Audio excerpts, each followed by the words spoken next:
Hello students, I am Dr. Hole. Today I am going to teach you diode equation. Effect of temperature on reverse saturation current of diode, junction capacitance of diode, energy band diagram of diode, switching characteristic of diode, Zener breakdown and avalanche breakdown.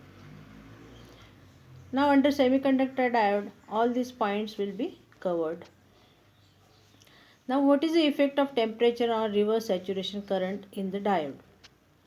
Now what happens from the diode current equation, we should conclude that current should decrease with increase in temperature, but exactly opposite case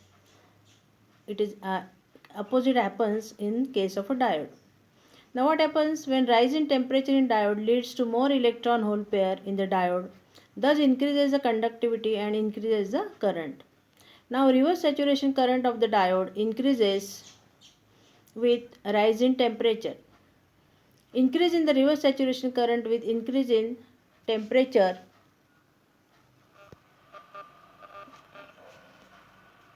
is 7% for each degree Celsius of both germanium and silicon diode. Reverse breakdown voltage also increases with increase in temperature. So, reverse saturation current of diode increases with increase in the temperature in both germanium and silicon. Approximately it doubles for every 10 degree rise in the temperature. Barrier voltage is also dependent on temperature. It decreases by 2 mV per degree Celsius for germanium and silicon. Now in this graph you just see for 25 degrees Celsius the graph is drawn, and for 75 degrees Celsius the dotted graph is given. So from the graph it is easily you can understand. Now what is diode current equation? The use of Fermi-Dirac probability function to predict charge neutralization gives the non-time varying, that is static equation for diode junction current. It is represented by diode current equation. Now what is diode current equation? You just see I is equal to I0 e raised to power V upon NVT minus 1. What is I? I is diode current. What is I0? It is diode reverse saturation current at room temperature. V is external voltage applied to the diode. Now Vt is Kt upon Q, so it is equal to T upon 11600 volt equivalent of temperature, that is thermal voltage. K is Boltzmann constant, its value is fixed. Q is charge of electron, its value also is fixed. T is the temperature of the diode junction K. So it is taken degree Celsius plus 273. So at room temperature Vt is equal to 25.8. Vt is 25.8 millivolt. Therefore, you will get this type of diode equation. Okay. Now we will move towards junction capacitance. Now what is capacitance? You already studied capacitance. Just like the capacitors, PN junction diode also stores electric charge of the depletion region. In a reverse bias condition, PN junction diode, the P-type and N-type regions have low resistance. Hence, the P-type and N-type region acts like electrodes or conducting plates of the capacitor. The depletion region of the PN junction diode has a high resistance, and the depletion region acts like the dielectric or insulating material.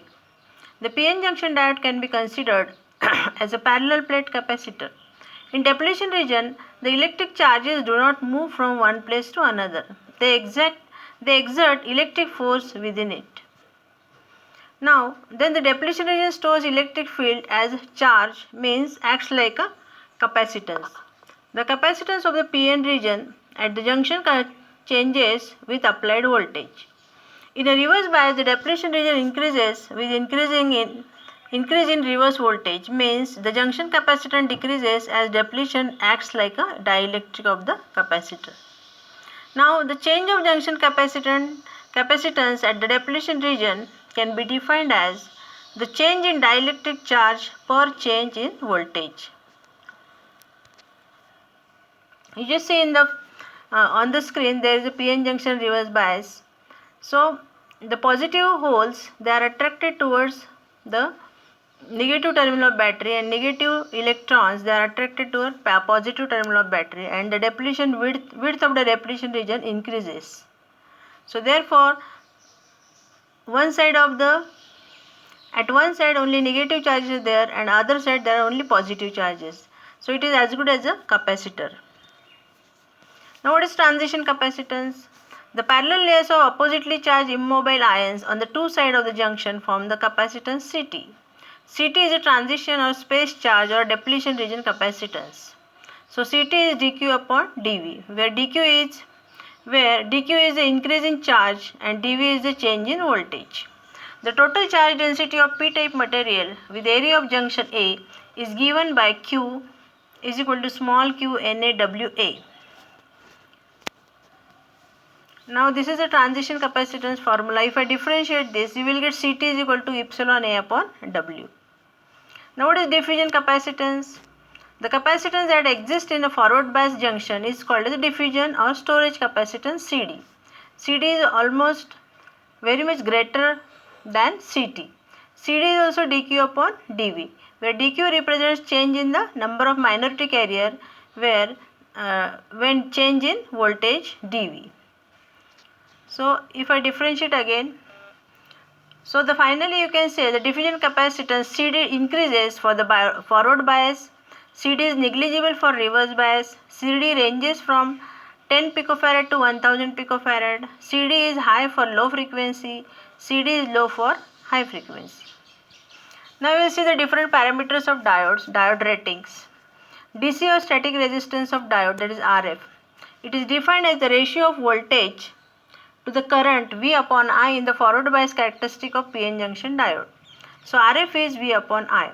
So if I select any two points on the graph of a forward bias characteristic of diode, I can easily get RF value. Now second is AC or dynamic resistance RF. It is defined as a reciprocal of the slope of volt ampere characteristic. So it is change in the voltage upon change in the current, delta V upon delta I.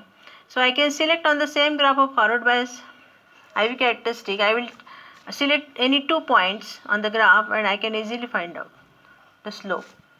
Now third is maximum forward current. It is the highest instantaneous current under forward bias condition that can flow through the junction. So what is the peak inverse voltage? PIV.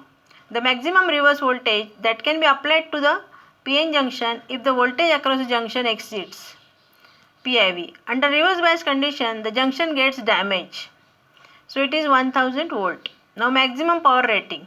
Maximum power that can be dissipated at the junction without damaging the junction. It is a product of the voltage across the junction and current through the junction. Now we will see maximum average forward current. It is the maximum amount of average current that can be permitted to flow in the forward direction at a special temperature, that is 25 degrees Celsius. Generally it is considered as room temperature.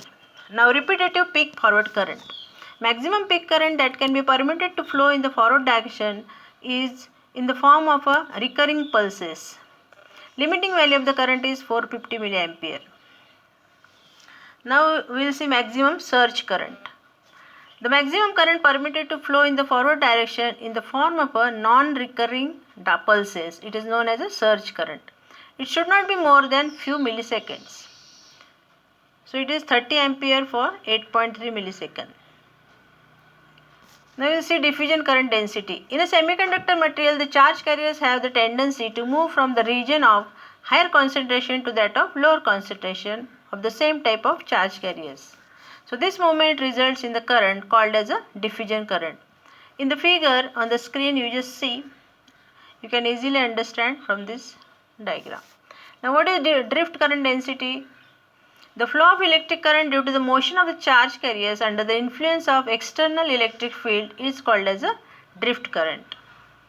Now this is the energy band diagram of N-type and P-type material. This is also the energy band diagram for forward bias, for reverse bias. Now the switching characteristic. See, all these definitions, generally in university exam they ask the definitions for 1 or 2 marks. So you should know all these things. It's very important for 2 marks or 4 marks. Explain with explanation. Now switching characteristic. There are 2 types of recovery time. One is forward recovery time, another is reverse recovery time. So when the PN junction diode is forward biased, the minority electron concentration in the P region is approximately linear.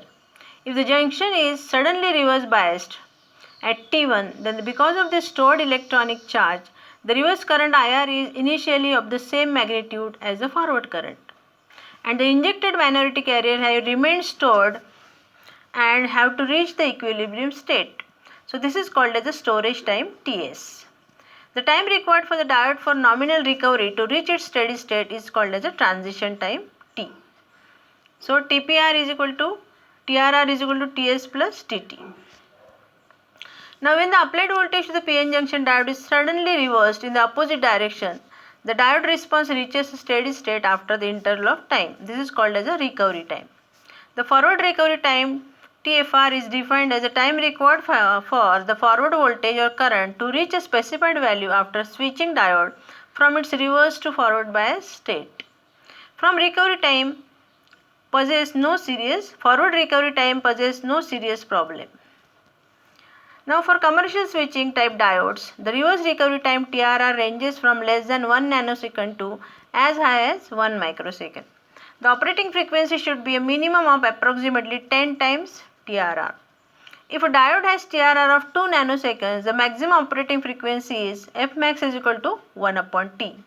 So it is almost equal to 50 megahertz. Now Zener breakdown voltage. Now Zener breakdown occurs in highly doped PN junction through tunneling mechanism. In a highly doped junction, the conduction and valence bands on opposite sides of the junction are sufficiently close during reverse bias that electrons may tunnel directly from the valence band of the P sides into the conduction band of the N side. Now avalanche breakdown.